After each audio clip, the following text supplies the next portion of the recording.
wala siyang matutuluyan, ginawa din namin yung ginawa mo. Pinatuloy namin siya dito.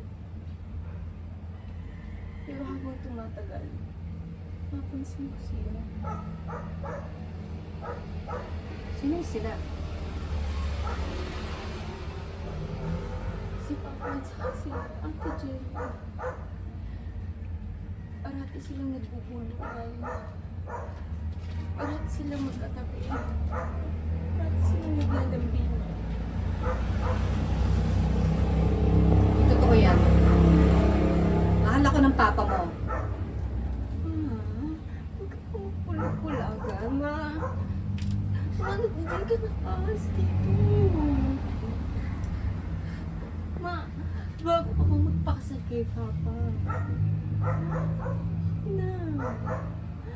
Saka yung pinagbubuntis ni Ate Jenny.